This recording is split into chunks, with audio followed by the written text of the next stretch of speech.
Solana, FTT, Serum, those were all securities. They had an issuer. There were companies behind them. There were CEOs behind them.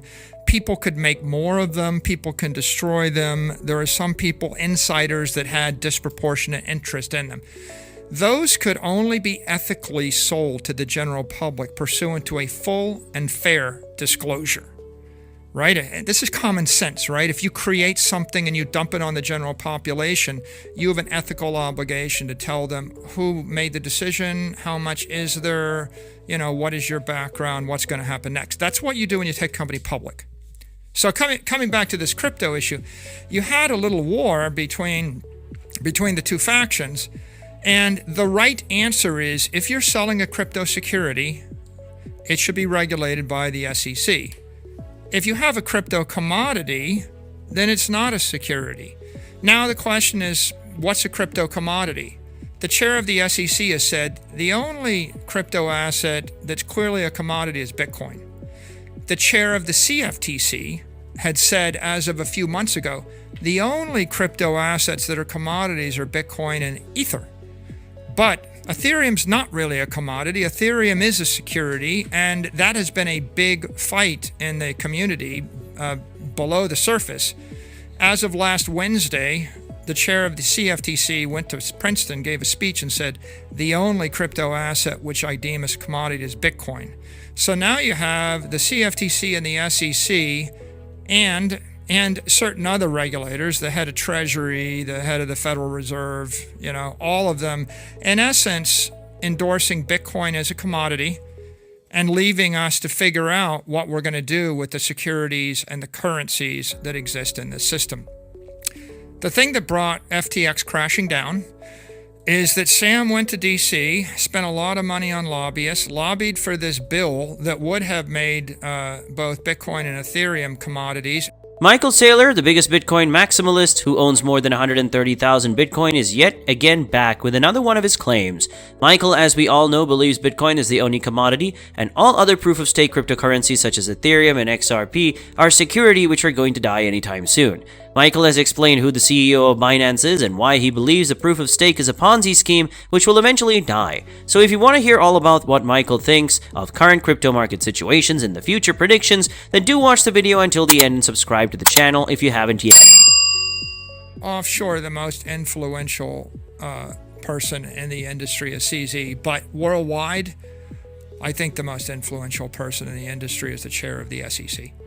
And the entire, Gary Gensler, and the entire industry pretty much is waiting to see what Gensler will do. And Gensler is pretty much the one person who could provide a playbook, or a set of rules of the road that would cause this industry to move forward in an economically responsible, ethical fashion. They sell it to the general public, but they never took the company public. There's no disclosures.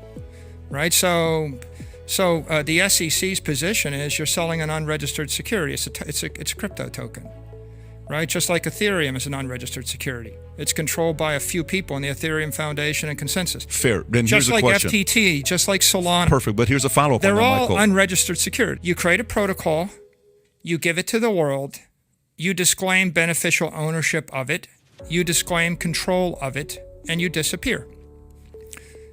That's what Satoshi did. It was a gift to the world. If the founder's still around and the founder is a billionaire and the founder is spending hundreds of millions or billions of dollars to defend the token, isn't it obvious that it's a software company with an equity? So I think that that's pretty evident with all these crypto tokens. What you have is the complete sham Ponzi schemes, like the collapse in a hurry, like Terra Luna. Then you have crypto tokens that are unregistered securities that are perhaps somewhat pseudo-competently managed that don't collapse, but they're still unregistered securities, which makes them unethical to promote. And then you have cryptocurrencies like Tether and Circle. They attempt to have backing, right? Circle purports to have 100% backing for their coin. We know that like 83% of Tether deposits are backed by U.S. Treasuries, if you're to believe their attestations. But again, those are not publicly traded companies. So I think the one thing that's missing in the crypto industry is, by and large, nearly everybody in the crypto market has never taken a company public. They don't understand securities law. They're like, if you're going to be kind, you're going to say they're well-meaning technologists that are enthusiastically pursuing new ideas.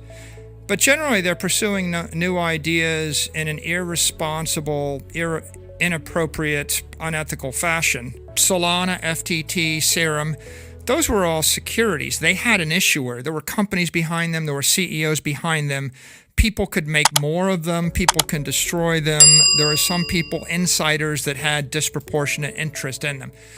Those could only be ethically sold to the general public pursuant to a full and fair disclosure, right? This is common sense, right? If you create something and you dump it on the general population, you have an ethical obligation to tell them who made the decision, how much is there, what is your background, what's going to happen next. That's what you do when you take a company public. I think that a fire is lit under the DC politicians and the regulators. I think that we're going to get clarity, and I think that clarity is going to bring in a bunch of institutional money, a bunch of institutional banks and big investors and big corporations. And at some point, maybe now, between now and the end of the year, we're going to get to the bottom of the market, and then we're going to begin the next bull run. And I think that we'll be midway into a really nice bull run, and Bitcoin's going to be way north of where it is right now. By the north of the high of 60,000 or north of 100,000, or I don't want to give a hard number because it would be irresponsible of me,